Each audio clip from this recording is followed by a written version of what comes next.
Faraday's law में मैंने जैसा कि आपसे कहा, सबसे पहले मैं आपको समझाऊंगा Faraday's first law. Faraday's first law बेटा होता क्या है? हेलो एंड वेलकम बच्चों, कैसे हैं आप लोग? सभी लोग अच्छे ही होंगे आई होप। जैसा कि पिछली क्लास में मैंने आपको इक्विवेलेंट मास एक टॉपिक एक्सप्लेन किया था और आपको ये बताया था कि इक्विवेलेंट मास मॉलिक्यूलर मास से क्यों अलग है और कैसे अलग है और कितना अलग है। साथ में मैंने आपको अलग अलग रिएजेंट के लिए इक्विवेलेंट मास को फाइंड आउट करना भी समझाया था। आज हम आपको इक्विवेलेंट मास से रिलेटेड कुछ और भी जानकारी देंगे, जैसे कि इक्विवेलेंट मास किन किन चेंजेस को इन्फ्लुएंस करता है या और कौन कौन से फैक्टर्स हैं जिससे हम इक्विवेलेंट मास फाइंड आउट कर सकते हैं। तो इक्विवेलेंट मास के बारे में और डिटेल जानने के लिए हमें एक टॉपिक बहुत अच्छे से क्लियर होना चाहिए, जिसे हम कहते हैं Faraday's law. Faraday's law of electrolysis. ये प्रिंसिपल बहुत इंपॉर्टेंट है बच्चों, क्योंकि इसका स्कोप केवल क्लास 11th या 12th तक ही सीमित नहीं है। आगे के जो भी कॉम्पिटिटिव एग्जाम्स होते हैं उनमें भी क्वेश्चंस पूछे जाते हैं, प्लस आगे के जो कोर्स स्ट्रक्चर्स हैं उसमें भी इस टॉपिक का एक अच्छा योगदान भी है। तो आज हम लोग पढ़ेंगे what is Faraday's law of electrolysis. तो देखो बच्चों, यहाँ पर इसमें भी एक नहीं दो प्रिंसिपल हैं। सबसे पहले हम बात करेंगे बच्चों Faraday's first law. Faraday's first law, जिस टॉपिक का जिक्र आज मैं आपको करने जा रहा हूं वो है फैराडेज लॉ ऑफ इलेक्ट्रोलिसिस, और इसमें भी हम आपको आज समझाने वाले हैं फैराडेज फर्स्ट लॉ। अब क्वेश्चन ये है फैराडेज फर्स्ट लॉ है क्या बच्चों? इसके लिए हम एक सुंदर सा सेल डायग्राम बनाएंगे। पहले इसमें यहाँ पर आइए बनाते हैं सेल डायग्राम एक।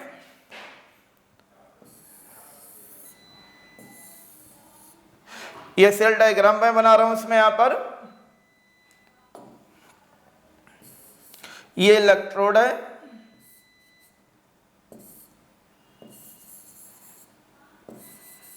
ये हो गया पर। ये कैथोड भी हो सकती है एंड एनोड भी हो सकती है। अब अगर कैथोड है या एनोड है, दो चीज बेटा होगी इसमें। यहां पर ये है इसमें। अगर ये इलेक्ट्रोड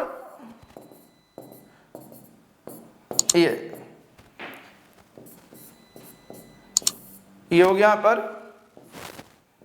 ये एनायन है, ये कैथोड है बेटा हमारी, और ये एनोड है। ये electric cell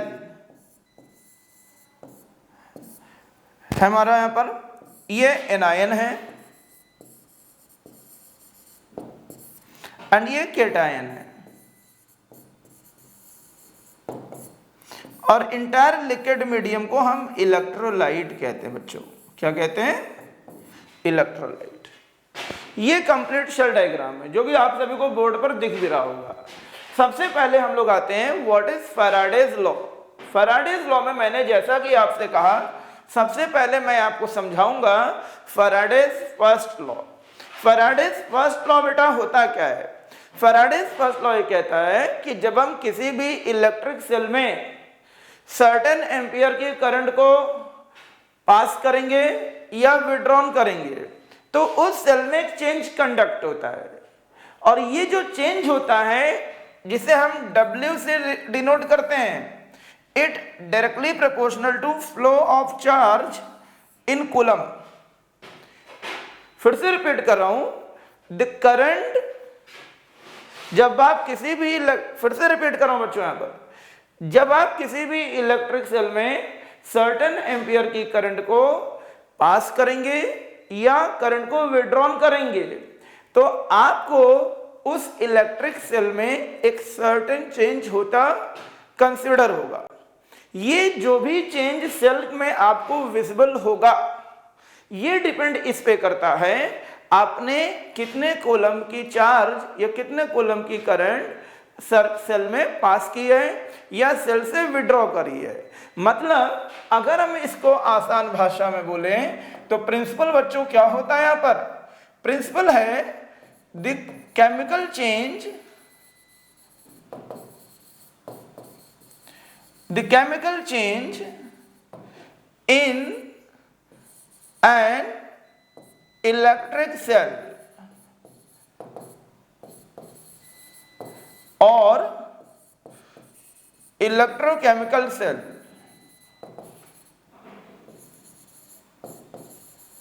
is directly proportional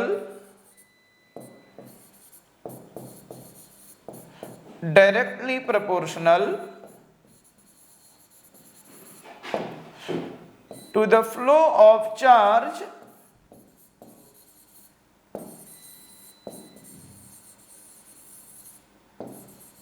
in coulomb,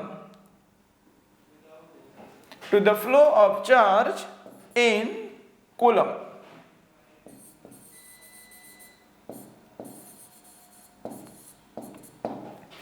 ये है बेटा फैराडेज फर्स्ट लॉ। क्या है फैराडेज फर्स्ट लॉ? अगर आप इस इलेक्ट्रिक सेल में सर्टेन एम्पियर की करंट को इन करते हैं या करंट को आउट करते हैं तो आपको उस सेल में एक सर्टेन चेंज होता विजिबल होगा। ये चेंज इस तरीके से भी हो सकता है कि ये इलेक्ट्रोड इस इलेक्ट्रोलाइट में डिसॉल्व हो जाए, या ये चेंज बेटा ऐसा भी हो सकता है कि ये आयन इस इलेक्ट्रोड पे डिपॉजिट हो जाए। ये कुछ भी हो सकता है बच्चों इसमें यहाँ पर, बट चेंज विजिबल जरूर होगा। अब ये चेंज कितना होगा और किस पे डिपेंड करेगा? So it is very simple. किसी भी सेल में होने वाला कोई भी चेंज W डिपेंड करेगा कि आपने उस सेल में कितने कूलम का चार्ज पास किया है या कितने कूलम का चार्ज विड्रॉ किया है। मतलब W is directly proportional to Q। अगर हम प्रोपोर्शनलिटी को बच्चों यहां से रिप्लेस करते हैं देन कांस्टेंट होगा W is equal to Z into Q। इस Z को हम कहते क्या हैं? इस Z को हम कहते हैं केमिकल इक्विवेलेंस। इस Z को बेटा हम कहते हैं केमिकल इक्विवेलेंस कहते हैं। एंड फर्दर हम इसको सॉल्व करेंगे। आप भी जानते हैं, सबको पता है Q is equal to I into T होता है। So the formula is now W is equal to ZIT। After that अगर हम बच्चों ये कंसीडर करें कि हमने 1 एम्पियर की करंट को 1 ampere current is given or withdrawn for 1 second। अगर हम बच्चों ये समझ एज्यूम करें कि हमने सेल में जो भी करंट पास करी है या विड्रॉन करी है वो 1 एम्पियर की है और उसे 1 सेकेंड तक ही पास किया गया है, देन उस केस में क्या होगा बच्चों यहां पर? Then the chemical chain W is equal to chemical equivalence Z। This will be next relations. ये है फैराडेज फर्स्ट लॉ। क्या है फैराडेज फर्स्ट लॉ? कि अगर आप किसी भी इलेक्ट्रोकेमिकल सेल या इलेक्ट्रोलिटिक सेल में I एम्पियर की करंट को पास करते हैं या ड्रॉन करते हैं तो उस सेल में एक सर्टेन केमिकल चेंज होगा और ये केमिकल चेंज उस सेल में सप्लाइड और विड्रॉन करंट या फ्लो ऑफ चार्ज के डायरेक्टली प्रोपोर्शनल होगा। अगर हम इन सारी बातों को एक मैथमेटिकल फॉर्म में एक रिलेशन, हेल्दी रिलेशन बिल्डअप करें, so W is directly proportional to Q होता है। प्रोपोर्शनैलिटी को जैसे ही आप रिमूव करेंगे then it has another constant what Z, जिसे हम केमिकल इक्विवेलेंस कहते हैं सेल का। आगे बढ़ते हैं, सो W is now ZIT and after that अगर हम ये एज्यूम करें कि हमने जो सेल में चार्ज पास किया है या करंट पास की है वो 1 एम्पियर की है, वो भी 1 सेकेंड तक के लिए, so W is equal to Z होगा बच्चों। ये तरीका है इसको करने का। आई होप सबको ये चीज समझ में आई होगी। ये तो पहला फैक्टर है कि मतलब इक्विवेलेंट मास का तो अभी जिक्र ही नहीं हुआ आपको कि सर इसमें तो आप इक्विवेलेंट मास फाइंड करना बता रहे थे। आएगा, सब रखिए, इक्विवेलेंट मास भी आएगा, क्योंकि मैंने पहले ही कहा ये फैराडेज लॉ का फर्स्ट प्रिंसिपल है, ये कंप्लीट फैराडेज लॉ बच्चों नहीं है। अब हम आते हैं फैराडेज सेकंड लॉ की बात करते हैं। क्या है फैराडेज सेकंड लॉ, ये भी देखिए यहां पर आप लोग। हम बात करते हैं Faraday's second law.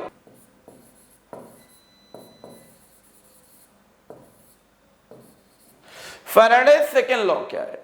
Faraday's second law में बच्चों होता क्या है, हम कई सारे सेल को एक साथ एक सीरीज में कनेक्ट करते हैं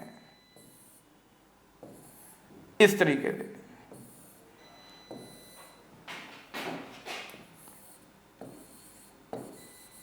पोल बी है और ये पोल ए है। ये सेल 1 C1 है, ये C2 है और ये C3 है। हमने I एम्पियर की करंट बेटा यहां से पास करी है, यहां भी I एम्पियर की ही आएगी, यहां भी I एम्पियर की होगी और यहां ड्रॉन भी I एम्पियर की ही होगी। मान लीजिए इस सेल में हमारा इलेक्ट्रोलाइट P है, इस सेल में इलेक्ट्रोलाइट Q है, सॉरी इस सेल में इलेक्ट्रोलाइट हमारा R है या S है, और इस सेल में इलेक्ट्रोलाइट हमारा क्या यहां पर T है। तो हमने क्या किया, फैराडेज फर्स्ट लॉ में हमने आपको सिर्फ सिंगल सेल के बारे में बताया कि अगर उसमें हम सर्टेन अमाउंट ऑफ करंट को पास करेंगे या विड्रॉ करेंगे देन चेंज किस पर डिपेंड करेगा। अब हमने क्या किया, कई सारे सेल को एक साथ सीरीज में कंबाइंड कर दिया। जब हमने कई सारे सेल को सीरीज में कंबाइंड किया तो क्या दिख रहा है आपको, जितने एम्पियर की करंट टर्मिनल ए से पहले सेल में गई है उतने ही एम्पियर की करंट सेल 2 में भी जा रही है, उतने ही एम्पियर की करंट सेल 3 में भी जा रही है, और फाइनली उतने ही एम्पियर की करंट क्या होती है टर्मिनल बी पर पहुंच रही है।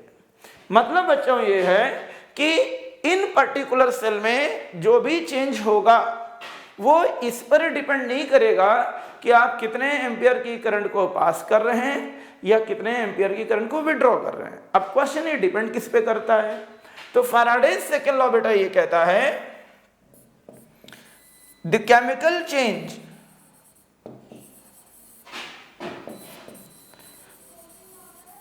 In the series combination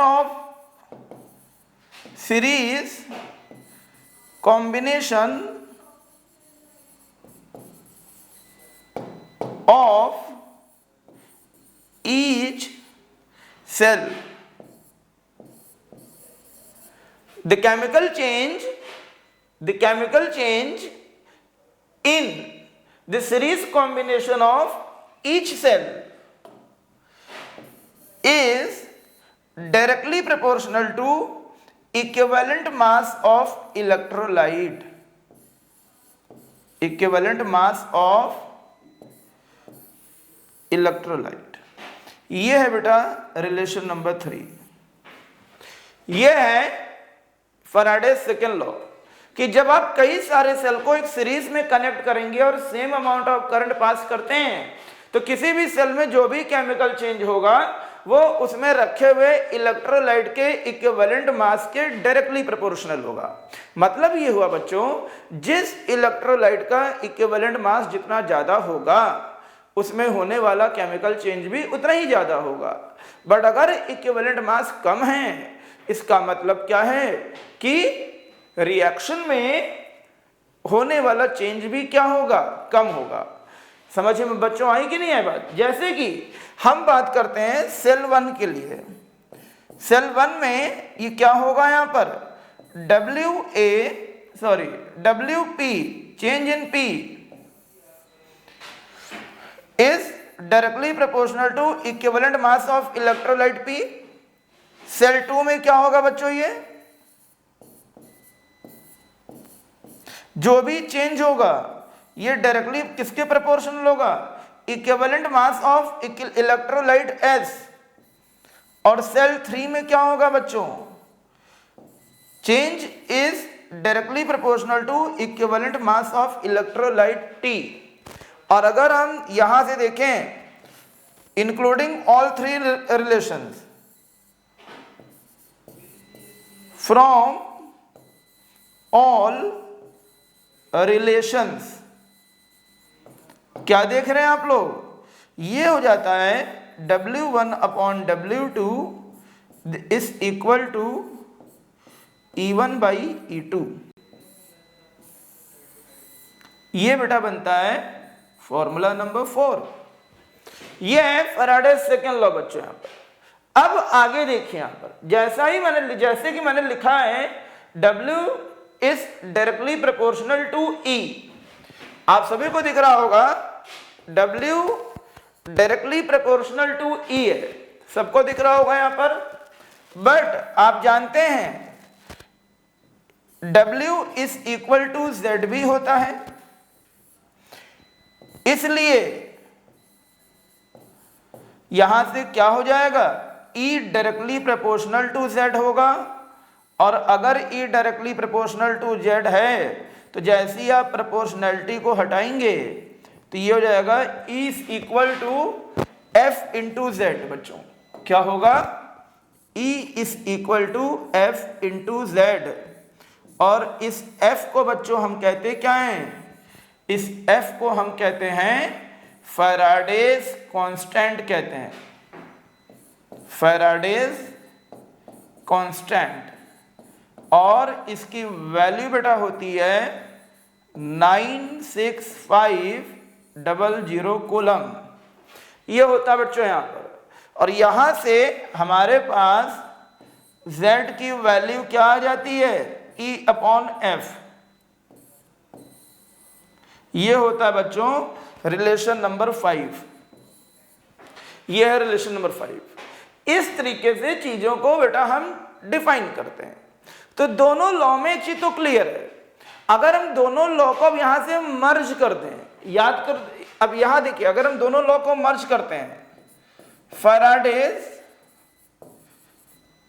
first law क्या था बच्चों, फैराडेज फर्स्ट लॉ था W is equal to ZIT। ये मैंने अभी लिखा था यहां पर। एंड फैराडेज सेकेंड लॉ क्या है बच्चों, सेकेंड लॉ यह is equal to F into Z। तो यहां से Z कितना आ गया, E बाई F, ये आ गया। और Z की वैल्यू बेटा यहां पुट कर दीजिए आप। So now W will be क्या होगा यहां पर, W is now E by F I into T। This is Faraday's law of electrolysis। ये है Faraday's law of electrolysis है। अगर हम इस रिलेशन को गौर से देखें बच्चों यहाँ पर, तो ये रिलेशन क्या इंडिकेट कर रहा है हमें, Faraday's law of electrolysis हमको ये डिफाइन करता है कि किसी भी सेल या बैटरी में होने वाला केमिकल चेंज एक नहीं दो फैक्टर पर डिपेंड करता है। पहला फैक्टर होता है इक्विवेलेंट मास ऑफ इलेक्ट्रोलाइट, मतलब जो इलेक्ट्रोलाइट आपने रखा है उसका इक्विवेलेंट मास क्या है। अब क्वेश्चन ये है what is mean by the equivalent mass of electrolyte. देखिए होता क्या है, जरूरी नहीं कि आपने जितना इलेक्ट्रोलाइट सेल में रखा है वो रिएक्शन में टेक पार्ट करेगा ही करेगा। तो जैसा कि मैं भी आपको बता रहा था यहाँ पर कि ये बेटा फॉर्मूला है फैराडेज लॉ ऑफ इलेक्ट्रोलिसिस का। सबसे पहले फिर से एक बार रिव्यू कर देता हूं आपको, ये टॉपिक हमारा ओवर हो चुका है कि फैराडेज लॉ में एक नहीं दो प्रिंसिपल है। Principle 1 belong to single cell but principle 2 belong to series combination of cells. इन दोनों प्रिंसिपल में एक ही चीज हमको समझाई गई है, सेल चाहे इलेक्ट्रोलिटिक हो या फिर इलेक्ट्रोकेमिकल हो, उसमें जो भी केमिकल चेंज होता है वो सिर्फ और सिर्फ दो फैक्टर पे डिपेंड करता है बच्चों। फैक्टर 1 क्या है हमारा? फैक्टर 1 ये कहता है कि किसी भी सेल में होने वाला कोई भी चेंज डिपेंड इस पे करेगा कि कितने कूलम का चार्ज आपने इन किया है या कितने कूलम का चार्ज आपने आउट किया है। Secondly, it also depends upon the equivalent mass of electrolyte. Electrolyte का इक्विवेलेंट मास जितना ज्यादा होगा, चाहे वो हम P की बात करें, S की बात करें या T की बात करें, जिस सेल में इलेक्ट्रोलाइट का इक्विवेलेंट मास जितना ज्यादा होगा उस सेल में यकीन मानिए होने वाला केमिकल चेंज भी बहुत ज्यादा होगा, क्योंकि तीनों में एक चीज तो कॉमन है, flow of charge in coulomb is same. अब हम इस प्रिंसिपल को अलग अलग प्रोसेस में कैसे अप्लाई करेंगे, अब हम आपको ये समझाने जा रहे हैं, क्योंकि ये तो मैंने आपको बताया कि इक्विवेलेंट मास का केमिकल चेंज से सीधा या इनडायरेक्ट क्या कनेक्शन है, तो वो आपने खुद देखा। किसी भी तरह के केमिकल चेंज जो होता है वो उस सेल में रखे गए इलेक्ट्रोलाइट के इक्विवेलेंट मास के डायरेक्टली प्रोपोर्शनल होता है। मतलब बच्चों ये होता है कि आप इन इलेक्ट्रोलाइट का इक्विवेलेंट मास जितना बढ़ाएंगे या जितना ज्यादा होगा उसमें होने वाला चेंज भी उतना ही होगा। बट क्वेश्चन ये है हम इस कंसेप्ट को फर्दर केमिकल रिएक्शन में कैसे यूज करेंगे। तो इस चीज को मैं आपको बेटा समझाने जा रहा हूं इसमें यहाँ पर कि हम इस चीज को कैसे अप्लाई करेंगे। तो देखिए यहाँ पे सभी लोग, इसमें सबसे पहले हम फैराडेज लॉ को अप्लाई करते हैं बच्चों। यहाँ पर इसको हम अप्लाई करेंगे ऑक्सीजन एडिशन और डिस्प्लेसमेंट रिएक्शन। ऑक्सीजन एडिशन और डिस्प्लेसमेंट रिएक्शन। जैसे कि let us considered element M combined with oxygen to form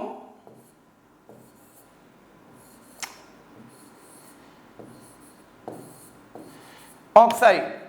यह हम कंसीडर ये करते हैं कि कोई ऑक्साइड है जिसको हमने प्रोसेस में हीट किया है, it decomposes into like this. We have to find out the equivalent mass of element M। हमें इस इक्विवेलेंट मेटल M का इक्विवेलेंट मास फाइंड करना है। कैसे फाइंड करेंगे हम इस मेटल M का इक्विवेलेंट मास? तो यहां से बच्चों हम अप्लाई करते हैं क्या? Faraday's second law. यहां से हम अप्लाई करते हैं फैराडेज सेकेंड लॉ। कौन सा लॉ? Faraday's second law. क्या होता है? E is directly proportional to W।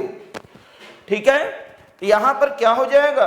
Equivalent mass of metal upon equivalent mass of oxygen gives away given mass of metal upon given mass of oxygen. इसको जब हम further solve करते हैं बच्चों यहां पर, then equivalent mass of metal हमारे पास क्या आता है? ये बच्चों हमारे पास आएगा given mass of metal upon given mass of oxygen into equivalent mass of oxygen. ये होता है। दूसरी बात आगे देखिए, given mass of metal question में मेंशन्ड होगा, गिवन मास ऑफ ऑक्सीजन भी क्वेश्चन में मेंशन्ड होगा। ऑक्सीजन का इक्विवेलेंट मास क्या होगा? तो बेटा इसका इक्विवेलेंट मास होगा molar mass upon n factor. इसका मोलर मास बेटा होता है 16 और ऑक्सीजन की वैलेंसी बेटा ऑक्साइड में होती है 2। जैसे ही आप इसको कैंसिल करेंगे, so the formula is now equivalent mass of metal is equal to given mass of metal upon given mass of oxygen into 8. This is the formula is used to identify the equivalent mass of metal in oxygen addition or displacement method. इसी तरीके से बेटा दूसरा तरीका क्या है, second method पर आते हैं। Second one is hydrogen addition और डिस्प्लेसमेंट। हाइड्रोजन एडिशन और displacement.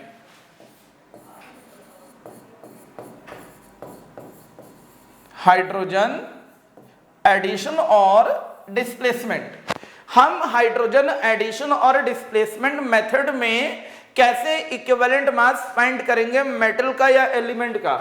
So the formula is now equivalent mass of metal is equal to given mass of metal upon given mass of hydrogen into equivalent mass of hydrogen।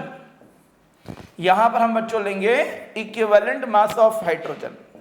so formula will be क्या होगा बच्चों, यहां पर ये होगा given mass of metal upon given mass of hydrogen। आप भी जानते हैं हाइड्रोजन का मास कितना होता है 1 और उसकी वैलेंसी भी 1 ही होती है। The formula is now given mass of metal upon given mass of hydrogen. This is equivalent mass। अगर किसी रिएक्शन में हाइड्रोजन ऐड हो रही है या किसी भी रिएक्शन में हाइड्रोजन रिमूव हो रही है, in such cases we determine the equivalent mass of metal like this। आगे बढ़ते हैं यहाँ पर बच्चों हम। तीसरा तरीका क्या हमारे पास, थर्ड मेथड। इसके बाद हम आते हैं क्लोरीन एडिशन और chlorine displacement. Addition of chlorine या डिस्प्लेसमेंट ऑफ क्लोरीन। अगर किसी प्रोसेस में क्लोरीन का एडिशन या डिस्प्लेसमेंट हो रहा है तो फॉर्मूला क्या होगा बच्चों, equivalent mass of metal is equal to क्या होगा, given mass of metal upon given mass of chlorine into 35.5। Question ये है व्हाट इज दिस 35.5 ग्राम को हम कहते हैं क्या बेटा, यहाँ पर 1 gram of equivalence of chlorine कहते हैं। 1 ग्राम इक्विवेलेंस ऑफ क्लोरीन कहते हैं बेटा इसका यहाँ पर। दिस इज नहीं। इसी तरह बेटा हमारे पास चौथा तरीका होता है हमारे पास fourth, metal displacement. How will you find out the metal displacement reaction में इक्विवेलेंट मास। सपोज करिए iron rod is dipped in copper sulphate solution where iron substitute copper from its solution and a residue of copper is left behind, and the residue of copper is left behind. We have to find out the equivalent mass of iron। हमें iron का equivalent mass find करना बच्चों। कैसे find out करेंगे, देखिए यहां पर हम कैसे इसका इक्विवेलेंट मास फाइंड करेंगे। तो इसका बेटा फॉर्मूला होगा अगेन बाय फैराडेज लॉ। फिर से बेटा हम एक बार फैराडेज सेकंड लॉ यूज करेंगे और क्या होगा फैराडेज सेकंड लॉ, इक्विवेलेंट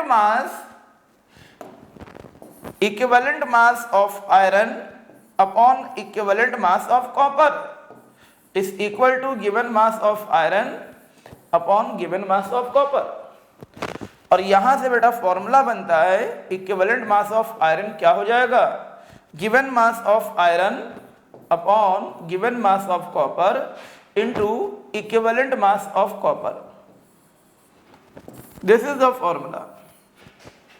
अब आगे देखो बच्चों, यहाँ पर एक चीज और भी है, स्पेशली अगर हम इस एग्जाम्पल की बात करते हैं, यहाँ पर क्या होगा हमारे पास, equivalent mass of iron is equal to given mass of iron upon given mass of copper. Copper का इक्विवेलेंट मास क्या होगा, इसका मोलर मास 64 होता है, वैलेंसी 2 है, कैंसिल करेंगे। So the equivalent mass of iron this 32. This is the way to determine the equivalent mass of metal in any simple displacement reaction.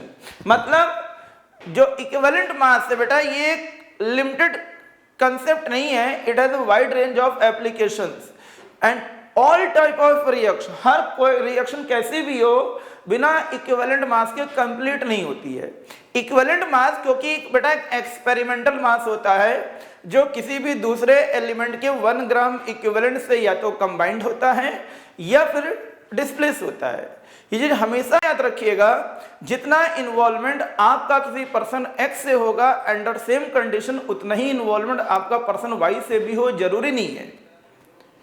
ये चीजें लगातार बदलती रहती हैं, ठीक है। जैसे कि आपको यहां देख लीजिए, ये जो मैंने फॉर्मूला बेटा लिखा है, ये फॉर्मूला आयरन कॉपर के लिए है। सपोज करिए कॉपर सिल्वर होता तो यहां कॉपर यहां सिल्वर आप कर लीजिएगा, but concept and pattern will be same for any pair of metal और any pair of elements. And the last thing is now, इसके बाद हम आते हैं 5th पॉइंट पर, equivalent mass in double displacement reaction. Equivalent mass in double displacement reaction. Double displacement reaction में बेटा हम इक्विवेलेंट मास कैसे फाइंड करते हैं? Let us consider sodium chloride solution is added to silver nitrate solution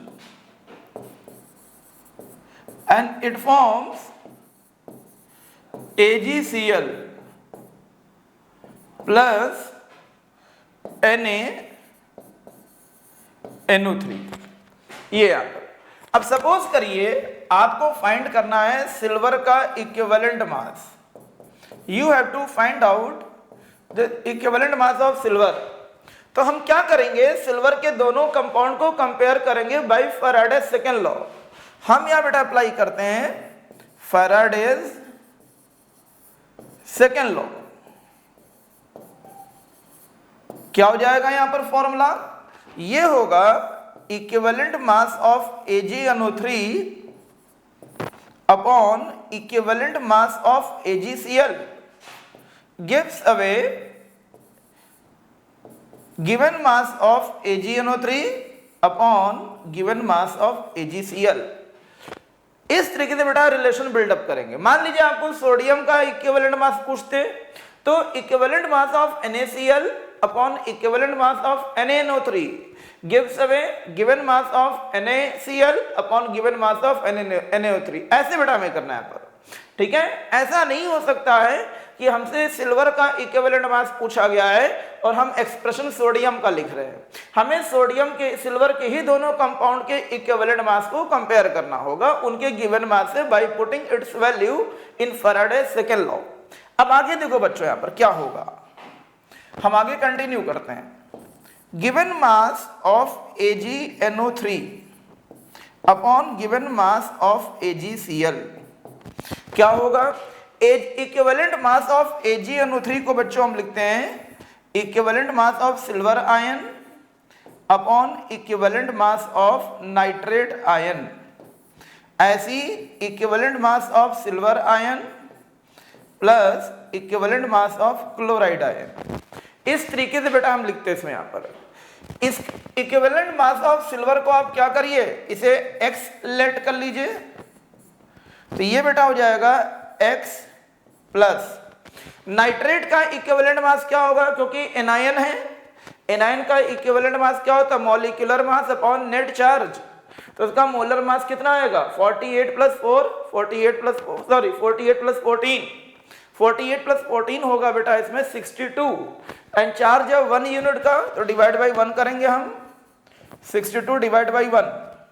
ऐसे ही यहां भी होगा बच्चों, क्लोरीन क्लोराइड का इक्विवेलेंट मास क्या होगा, molar mass divide by net charge, मतलब 35.5 divide by 1, this will be like, और ये बेटा होगा x प्लस 62, ये बेटा हो जाएगा। ये हमारे पास आ गया weight of AgNO3 upon weight of AgCl, और ये डेटा आपको गिवन होगा। अब ऐसे ही आप इनपुट देंगे, आपको x मालूम हो जाएगा। And what is x? x belong to equivalent mass of silver ion. इस तरीके से बेटा हम करते क्या हैं, किसी भी एलिमेंट या आयन का इक्विवेलेंट मास अलग अलग रिएक्शन में फाइंड आउट कर सकते हैं। This is the way how to determine the equivalent mass of element, ions और radicals in different type of reactions. इसी का जिक्र मैंने पिछली क्लास में किया था कि इक्विवेलेंट मास एक एक्सपेरिमेंटल मास है, और जो कि बेटा अलग अलग मीडियम में एक ही सब्सटेंस के लिए वेरी करता है, क्योंकि अलग अलग मीडियम में उस एलिमेंट के कंबाइंड होने की या डिस्प्लेस होने की एबिलिटी भी अलग अलग होगी। जितना कंफर्टेबल हम किसी पर्टिकुलर पर्सन एक्स के साथ होते हैं, जरूरी नहीं कि हम बाकियों के साथ भी उतने ही कंफर्टेबल हों। इसीलिए हमारा इन्वॉल्वमेंट सभी के साथ वेरी करेगा, एंड इसी इन्वॉल्वमेंट को ही हम कहते क्या हैं, इक्विवेलेंट मास कहते हैं बच्चों। यहाँ पर क्या कहते हैं, इक्विवेलेंट मास। और कैसे फाइंड करना, ये तरीका बेटा इसमें यहाँ पर। आई होप सबको समझ में चीज आई होगी। फिर भी अगर कहीं कोई प्रॉब्लम रह गई है तो आप इस लेक्चर के एंड में नीचे वीडियो के नीचे दिए गए कमेंट बॉक्स में जाकर अपने कमेंट जरूर लिखिए कि अगर कहीं कोई प्रॉब्लम जो आर्टिकल आपको समझ में नहीं आया है उसको हम अगले लेक्चर में इंक्लूड कर सकें। और for your kind of information मैं आपको फिर से बेटा चलते चलते एक बात और कहना चाहता हूं, अगली क्लास में या अगला जो मेरा लेक्चर होगा इस टॉपिक पर, उस पर हम आपको इक्विवेलेंट मास पर बेस्ड क्वेश्चन सॉल्व करना सिखाएंगे, कैसे इस पर क्वेश्चन बनते हैं। और आप देखोगे यहाँ पर इक्विवेलेंट मास पे जो क्वेश्चन बनते हैं बेटा वो वॉल्यूमेट्रिक बेस्ड भी होते हैं, वो रेडॉक्स बेस्ड भी होते हैं, इलेक्ट्रोकेमिस्ट्री में भी इनका एप्लीकेशन होता है, और बहुत सारे इनके बेटा एप्लीकेशन। हम इसको मॉलिक्यूलर मास से रिलेट कर सकते हैं, नाना प्रकार के क्वेश्चन बेटा इनसे बनते हैं। तो आई होप कि आप लोग को लेक्चर अच्छा लगा होगा, और बाकी कोई भी कमी हो आप नीचे कमेंट सेक्शन में जाकर जरूर अपने कमेंट दीजिए। Thank you so much.